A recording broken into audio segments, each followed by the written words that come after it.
Rolling. I can already see the glare off his off his forehead. Okay, we're now continuing our coverage of the excellent Trimet board meeting, and the board meeting is actually ended right now, and now they're going to do what's called the board briefing, and the board briefings don't get to have any public testimonies, but they do make presentations during those briefings that are definitely worth watching, and there's going to be some juicy stuff in here. I'm already aware of it because I was following Andrew Thien, who's the transportation reporter for the Oregonian now, and he tweeted about it. So this should be good. Now let's see. Wait a minute. Oh my God! There's Harry. Wait a minute. Okay. I thought they were taking a break. Maybe they didn't. Where's the sound? I can't hear him. I can't hear it either. So what's going on? Everybody, we appreciate the public coming in, the public comment. Okay. In the public forum. With that, we'll close the business meeting, and then we'll move again to the board briefing here in just a few moments. So we'll see you back in about 10 minutes. Okay, so they didn't look like they had a break in here. Did we miss Harry? No, I think it's coming up here. Here, turn this off. He said that. I got to remember that. Oh, look, when I get a chance. Open mic. See what they're saying. I know. What's really making us move along fast is you scared away all the public. Well, they were like, I can't hear what she said. She said, you're making the board moving fast because you scared away all the public testimony. Okay. No. Ah, shit. All right. Move it up. Move it up. Move it up. Move it up. Move it up. Move it up. Move it up. Move it up. Okay. Where is it? The second group would be those. All right. Okay, wait. Back. Defined. Back. Position. All right, back. On the dashboard. God damn it, see. Recommendations are ready. Now there's no sound. Oh! So moved. We have Okay, no, back. Shit. God damn it. I'm sorry. 48. That's all right. 49. Move to 50. See, there's no sound. Now that's not here. That's there. Right. Right. That's the world-class IT. Wow. They took the sound off. You know what? I bet. Wait. And at times I'm watching this on TV, also watching on my iPad, and it is so frustrating that with all, quote, the high-tech people that they have working, that no one does a sound check or monitor it. Yeah. This is really, we can't hear a word he's saying, and let's see. How far up do we have to go before we get sound? System Okay. outcomes. And All right, so just go back a little bit. Yeah. Okay, here it comes. And at the end of the committee, the idea was that they're going to produce this series of recommendations. See, that's not acceptable. That kind of fail. I mean, this is information that should be publicly available, and it happens a little bit too frequently. So I always. I mean, this is not a rare occurrence. No, this happens all the time, and they have their so-called world-class IT, and so we've just missed 4 minutes of his talk, and if the part that I think he said is missing from here, we're going to really talk about that. They're talking about security, I guess. Okay, I can't read it, so yeah, it's. Yeah. By the way, is deliverables really a word? I don't know. I have no idea. Public access ain't. Yeah. I don't know. He's talking about examine the possibility of adding customer liaison or rider advocate, commission an update to Portland State University equity analysis, identify. Yes, by the way, that was in the paper and in quite a few papers that after a 2-year study, PSU found that the citations issued for fare evasion were not based on any racial profiling. Yeah. Do you buy it? Yep. Yeah. Because I buy it. I really do not think, and knowing a lot of these people who are fair inspectors and supervisors, and my wife was included in that, they don't walk around in the after hours wearing a white sheet over their head. Yeah, I didn't. This is an economic issue, not a racial issue. But in the previous study, they found that the exclusions were there were a lot more exclusions issued to black people than white people. I remember that from the last. That might be true, and that might, be based on one's behavior, but that's another issue. Yeah. Yeah, I know there's no institutional racism at TriMet. I spent plenty of years there, and there was never any institutionalized racism there.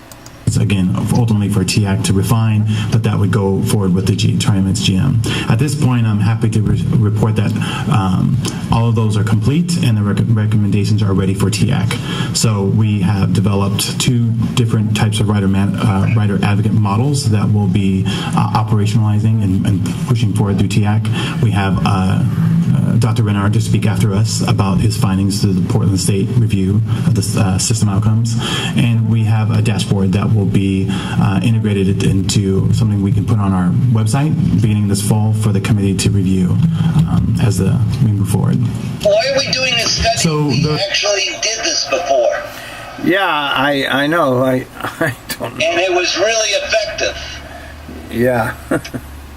Committee recommendations, and I'm not going to go into great detail because they still have to go to TIAC, but I wanted to talk about the broad areas of focus. The first one is training, and so Harry supported his team developed a training framework that TIAC saw a while ago, but then this committee also had a chance to weigh in on. It's at this point, even though we still have to operationalize it, it's over 100 hours of training, from everything to cultural awareness to trauma-informed care and other sort of de-escalation, other best practice approaches as it relates to providing customer service as part of the safety and security methodology. The ongoing systems review is just this online, transparent sort of report card or equity dashboard that we're going to be able to see, and folks will be able to log in and see how we're doing, but also our different committees, whether they be TIAC or this ongoing safety and security advisory committee, can use that to sort of inform maybe updated processes or areas of improvement. Obviously, there are some recommendations around increased communication and writer education. Even something as simple as going back to the rules for writing, right? Writer etiquette. What can we do to make sure this is a collective process? It's not just TriMet. It's what is the responsibility of our writers and how can they help make the system more safe and the rights more enjoyable? Some of the recommendations include expanded partnerships. We have very good success in our partnership with PRIC and the City of Portland. So as we look to make the system more safe and supportive, how can we look at partnering with other municipalities in terms of what they're doing and leverage those resources to help with our system? And obviously, writer support strategies. Things like having the ability to text if you're on one of the vehicles to sort of inform what's going on if there's an issue that you think needs to be addressed by TriMet personnel or other partners. So the next steps is TIAC will receive these recommendations next week, and they'll work to refine them. The good news is that none of this information is that new to TIAC. They've been working on these issues for a while, so So we don't have the proper context because we missed 4 minutes. We missed 4 minutes of his speech in the beginning. I'm not sure how this. They've had input on the training. There's a couple of recommendations that I think they're very eager to see, like the commitment to explore and implement a writer advocate model. And we think we can sort of leverage a writer advocate model. They had writer advocates. They threw them off because of liability. Huh? It was also cost. No. The union was pushing that they would be included and be considered union employees. Well, I'm referring to the writer, the Guardian Angels. Remember them? Remember them when they used to ride? TriMet took them off due to liability issues, is how they put it. That was a very effective program, and TriMet ended it. As I've mentioned before, I received a patch and a pin from the guy who headed up the local chapter, which was disbanded years ago, shortly after TriMet said cease and desist, and so I don't think it even exists any longer in Portland. Yeah, right. TriMet destroyed the Guardian Angels, basically. I'm not sure why, they gave the excuse of liability, but I think it was more of a neoliberal agenda to replace them with some kind of contract, because TriMet is always wanting to take the tax money and distribute it to the private sector, per the neoliberal agenda. So that's my theory anyway. Well, at the time, it was Wackenut. Okay, right, exactly, right. Whoever it is, you can't. The Guardian Angels were taking away money from Wackenhut, basically, and they couldn't allow that. Best practices that were part of the initial model and combine those with some new strategies that have been working effectively in partnership with community agencies moving forward. So we hope to have some robust programs to propose to TriMet's GM. And then once TIAC sort of approves and refines and completes their recommendations, Executive Director Support and I will operationalize those, and we'll sort of build them out to the point where we can put budget figures on them. And we're getting a lot of background noise, Neal, coming from. Yeah, I'm sorry. I'll move inside. Yeah, can you do? Yeah, because people. I love his terms. Operational side. I mean. Operationalize? Yeah, I don't. Yeah. I mean, these are words that are not even. Well, this is all bureaucratic. This is how technocrats speak. It's like they have to take everything, overcomplicate it, make it as difficult to understand, put in a whole bunch of steps. I mean, this is just typical from a government agency. All right, so at this point, there's about 10 recommendations, and in order to sort of really make a decision on what to do forward, we need to sort of timeline and try to build out what capacity these will actually take to make it happen. What is the timeline? Yeah, see, so they've done all this work, and here's another example of what you've been bringing up. They don't have it done. They need to do more planning. They need more meetings.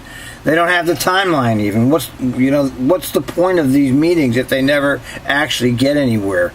They're always planning. There's never we need more time to come up with the timeline. Jesus. When we put these in place, and ultimately that decision will be obviously TriMet's GM. And then the Safety and Security Committee has agreed to convene with us for the remaining of this fiscal year. So we'll be bringing them back in October to A, look at the dashboard, and B, look at the progress to date on any of the recommendations. Well, we know it ain't going to be before November now. Yeah, right. Quarterly through June of 2019, and then reassess where we're at, and then decide what additional measures and activities we can. Yeah. So did he just say June 2019?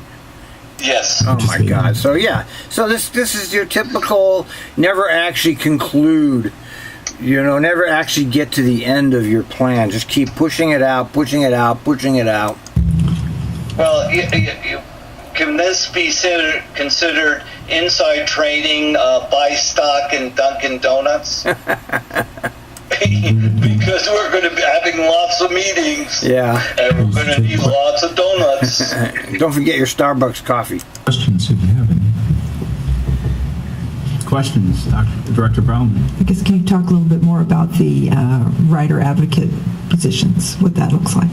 So essentially at this point there will be two recommendations. One is a TriMet sponsored, I should say a wholly TriMet sponsored approach that again looks into, okay, what elements did work from the previous writer advocate model, what elements are working across the country, whether it's direct contract, community service, volunteers, all that sort of thing, that TriMet will potentially contract out with community partners to actually provide the service for. Those folks would go through a similar, if not the same, trainings we would be doing for any of our partnered or contracted security partners, but it would be TriMet's approach. The second model is really the hybrid, where we would look to partner with municipal governments, because obviously our system crosses the 3 counties, to see if we can sort of leverage our investment in partnership with what they can do to provide greater coverage. So beyond that, it's really more. The word leverage, that means, can we ship the cost to have someone else pick up the tab? Yeah. Mm-hmm. Obviously, I don't. This This is just as far as I'm concerned, this is just a whole bunch of window dressing that really, they're not doing anything and they're just talking. It's all talk, talk, talk. And he doesn't have any plans, you see. There's nothing here. They shouldn't even bring this up until they have it done. Okay, get it together and then come to the board. What's the point of this is why this project should be moved under. They seem to move a little quicker than this guy. Who does? Who you cut out there? Who moves quicker than this guy? Capital projects. Oh, yeah. How many hours? Yeah, shift it over to capital projects, and I guarantee you, if it involves building a locker room for the writer advocates, my God, that'll be done. It'll be waiting for them. Potentially by what is the role and responsibility, again, taking from the previous models, what is their service. But the point is customer service first and then observe and report. This is not security as I think we think of it. This is much more about presence. And to be fair, community. All they really need is like a station. They need a little police office at like 82nd at Gateway. Just have a constant presence at some of these more involved transit centers. I don't know why. Well, years ago, out at 162, depending on weather, they would just set up a table. Okay? Yeah. They had like 3 or 4 officers, a couple whacking up people, and they would just direct everyone over, and as you get off, just show me your fare and go. Yeah. And what happened was, they caught so many felons that it was just incredible. It was the most effective time they've ever used the police, and I don't know why they ever have not gone back to it. Because probably it was too effective. Is that the transit police broke up into units of 3 or 4 guys per train riding trains. So you'd have one group of 3 riding east and one group riding west along the same alignment, starting at different ends, and they would hop off the train or hop to the back car or skip the next train and hop on. The bad guys never knew where they were. Mm-hmm. Because the bad guys were always texting, hey, they're hanging out at 82nd with a fare mission. They would circumvent it. Well, this method that they were using fouled that idea. The countermeasure was wonderful by being completely random. Yeah. And that was only instituted for a very short time and stopped. Yeah, we really don't know why they do these things. And by the way, I know the only reason I knew it was effective was I had talked to some of the transit officers and said, we are really not interested in fares per se. What we're interested is being a presence, we actually know a lot of the people we're after by name and face. Yeah. They're regulars. Yeah, right. They're revolving door criminals. They're in and out of the system constantly. Connected presence. I think a better word that rather than rider advocate would be rider support. Rider support, yeah. So it's a very broad term, and the Safety and Security Committee is trying to help us define exactly what that means, and that's what we intend to bring that back to the group and to TIAC and to say, is this what you had in mind? Oh my God! Yeah, you see how they? It's just ridiculous. It's going to take a year to get to that point. Yeah, this is ridiculous. The kind of hairs they're trying to split here. It's just ridiculous. First, thank you for the presentation and the update. I think this work is incredible. I think I'm going to send this woman a little email of encouragement and tell her I've been watching since she's been there, and appreciate her asking all these questions, because I'm really impressed that she's actually trying to get some answers. Incredibly important to serve all of our communities in the Tri-County area. So I just have a question. One of my first questions is around the training. Mr. Gardner referenced the 100 hours of training. Can you talk a little bit more about who will be trained in terms of the... She really wants to know what the nuts and bolts are, which is to her credit. Agency. Yeah. And she would not be a very good poker player, because she's, as I said, she's got facial tells. Yeah. And that here comes, I'm going to push for an answer, I want an answer. Right. What are some of the metrics that you hope to achieve with those trainings? Yes, it's a great question. There are two primary groups. One is the writer support group in itself, and then the second group would be those that do any sort of code enforcement. And I guess there really is a third group, and that's in all of the other field supervisory staff that would be out there. In terms of the metrics, that's still under... He has no answer for her. He has no answer. Nope. Discussion. Exactly what does that look like? Yeah, see, they're not prepared. They shouldn't be here. They shouldn't be doing any kind of presentation with this lack of preparation.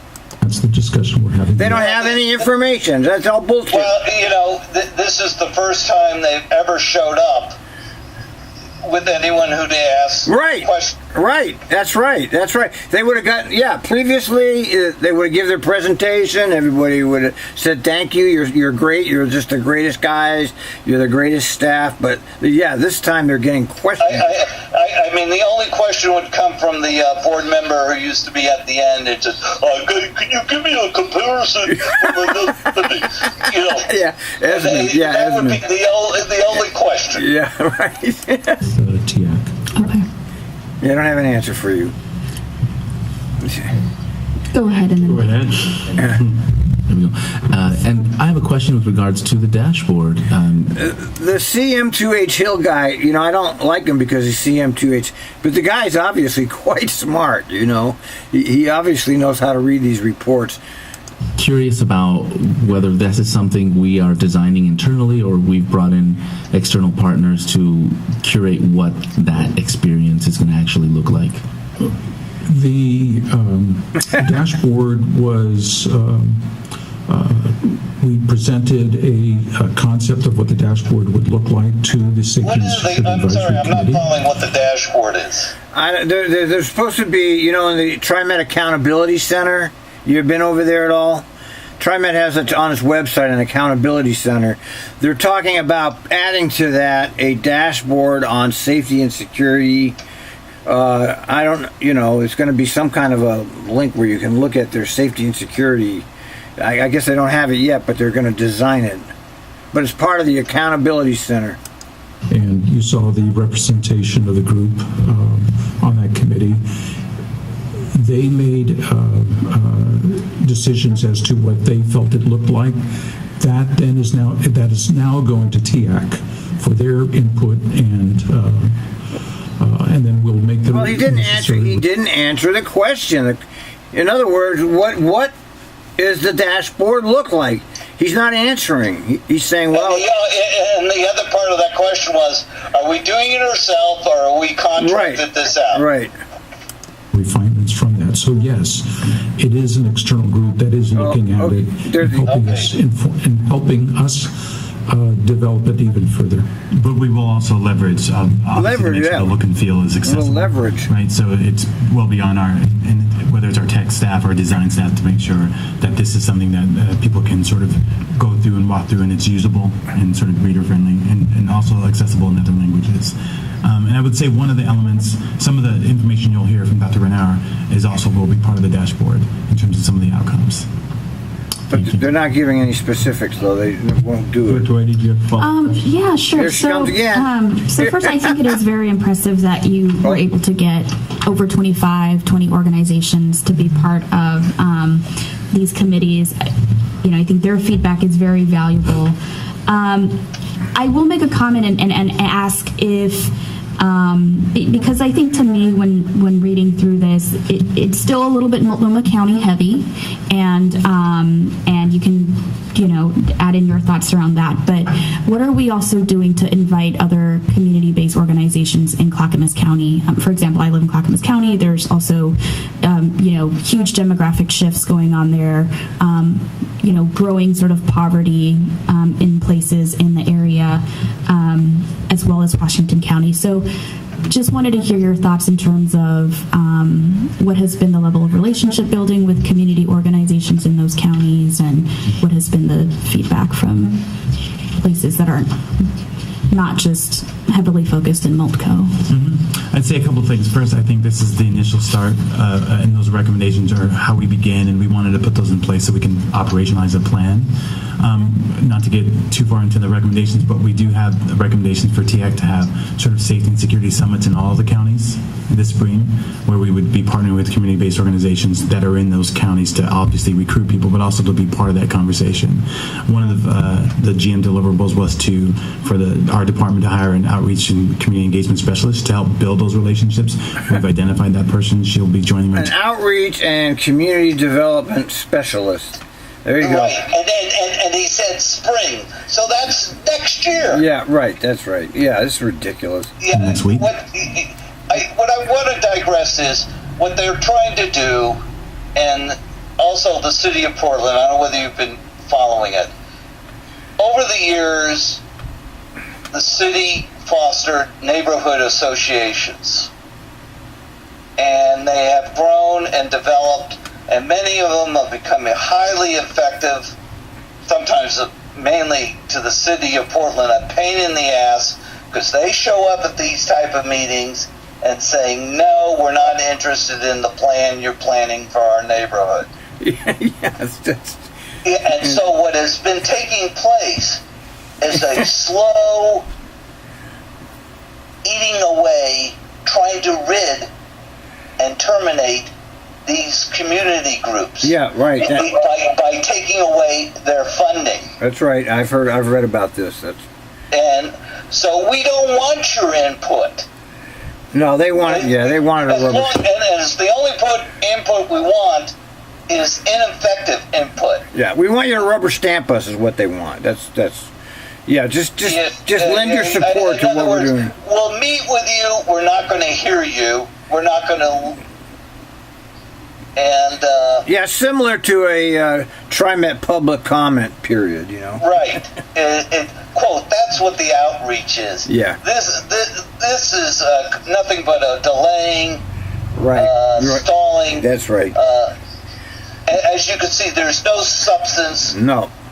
The more they talk, the more they have nothing to say. Yes, absolutely. So we're really excited how we can grow beyond the city of Portland, beyond Multnomah County, yeah, we're really excited. Especially Washington County, who don't have as many community-based organizations, to be honest, to sort of still work with those that exist and make sure we're getting that voice as part of this conversation as well. They hire a whole person just for that. Other questions? All right. Any further questions? No, just a comment. Look forward to seeing the development of the recommendations. Thank you. Yeah. Right. In other words, look, come back when you have something. All the hard work. Right. And hopefully I'm still a board member. Yeah, right. Thank you very much for the presentation. And what's really interesting is that the other 3 board members have said absolutely nothing. Yes. Well, they've been there on the board a long time. They've been trained by Warner appropriately. Right. We'll move on to taken to the back, the shed, and said, yes, either you keep your mouth shut, or I have the duct tape in my back pocket. Right. our final presentation of the morning, and this is going to be the fair enforcement study. Okay, this should be interesting. And we've got our presenters, Eric Van Hagen, who's our TriMet Senior Deputy General Counsel, and then, of course, John Gardner referenced Dr. Renauer a couple of times. He is the Director of PSU's Criminal Justice Policy Research Institute. Good morning. Thank you. Just a few brief words of kind of context before I turn it over to Dr. Renauer. Back in 2016, in December 2016, I, along with several other individuals from TriMet, reported to the board in a briefing like this about our fair enforcement program. And one of the themes of that discussion was really the complexity of the fair enforcement issue. We talked about policies and procedures and training and equity and data analysis and policing and community engagement and enforcement models. And a big part of that was also the 2016 presentation delivered by Dr. Renauer, who's here with me today. And he had reviewed 2 years of fair enforcement actions and analyzed them for evidence of racial bias. And what he was really looking at was all of our fair enforcement action, which combines citations, exclusions, and warnings that we issue, but the vast majority of those are citations. And that report and the ensuing discussions spurred a number of different actions related to fair evasion that I think provide some context for how we got here today. But in that roughly year and a half since that December 2016 briefing, a lot has happened related to fairs and fair enforcement. We worked with the district attorneys in all 3 counties to stop the policy of arresting individuals for interfering with public transportation, a Class A misdemeanor if the only offense was fare evasion. We simplified the exclusion hearing process and made it easier for people to get a transit dependency modification to an exclusion. We launched the low-income fare program that you've heard about. We created new administrative options through working with the legislature and the board here for resolving fare evasion citations outside of the court system, but also included some enhanced penalties for repeat fare evaders, which you'll hear more about. And on the other side of the coin, this board has approved additional safety and security personnel to ensure that we have the right presence on the system through G4S and Portland Patrol. And one of the things that Dr. Renauer mentioned in 2016 is that agencies have to remain vigilant to ensure that the fair enforcement practices are fair and unbiased.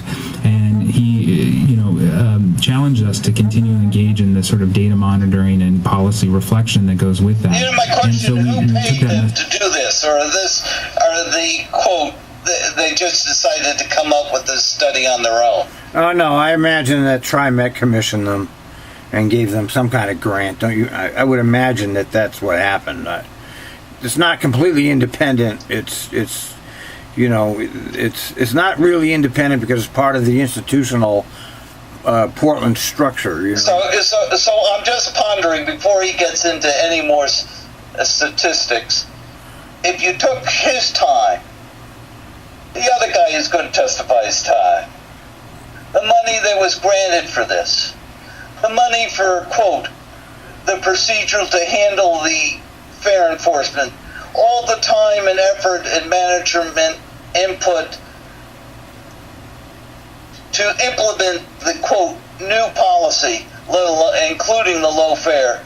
If you took just the time and the money multiplied by the people's salary and input, you could probably have given these people the damn fare. Yeah, I'm sure you're right about that. I'm sure you're right about that.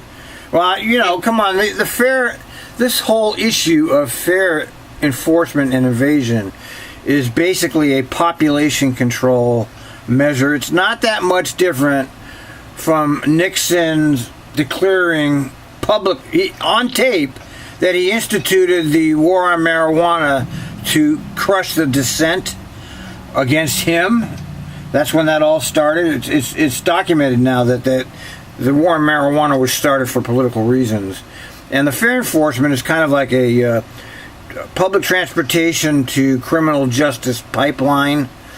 I don't know why I just don't have conductors on the trains checking tickets when people get on.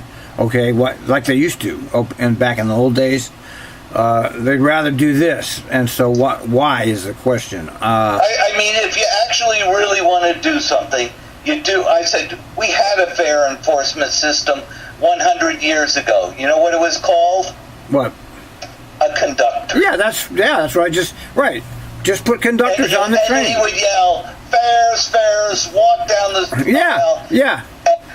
And collect the fares and see the fares. Collect the fare, and he had a changer on, and he would punch his. Right.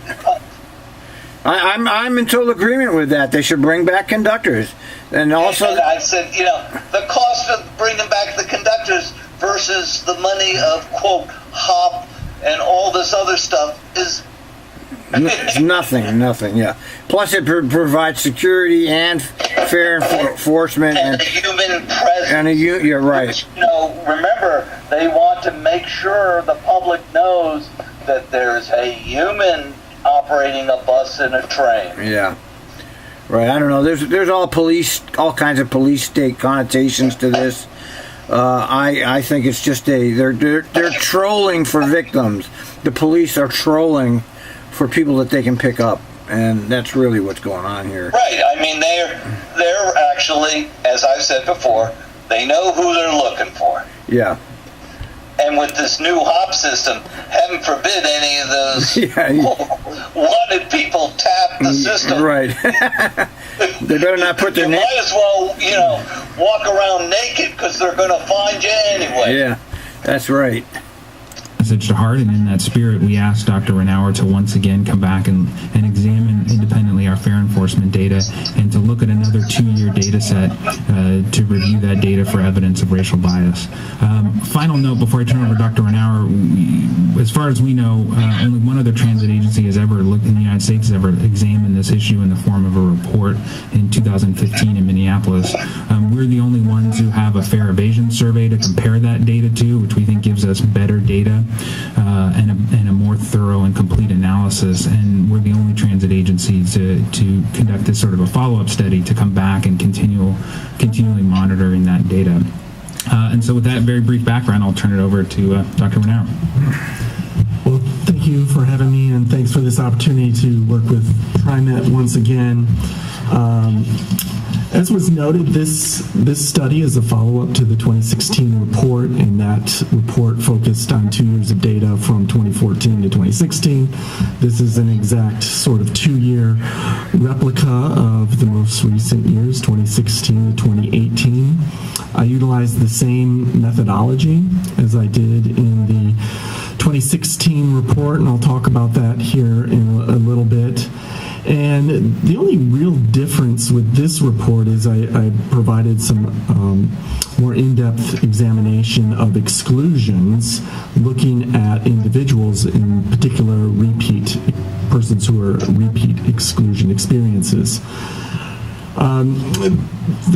The analysis is designed to explore this concept or notion of disparity, and so the report provides a definition of disparity, and that is that the differences in enforcement outcomes between racial ethnic groups of riders that are based on an expectation of that group's likelihood of receiving a warning, citation, or exclusion. So we're trying to measure, first of all, we have to figure out what is that expectation that anybody is going to be stopped for a fare invasion incident on the max, and how does that potentially differ from race, ethnicities, and then we compare that expectation to the actual data of who was actually stopped and received a citation, warning, and exclusion.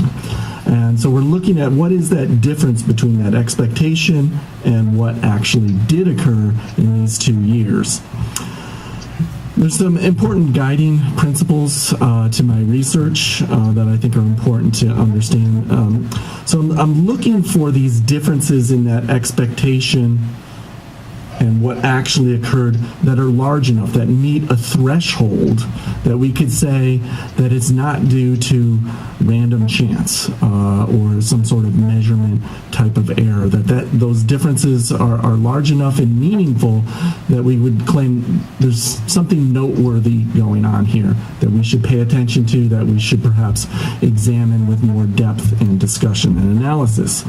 So if that threshold is reached, again, we can say that it's noteworthy, but what it really means, what's underlying those differences, this research can't fully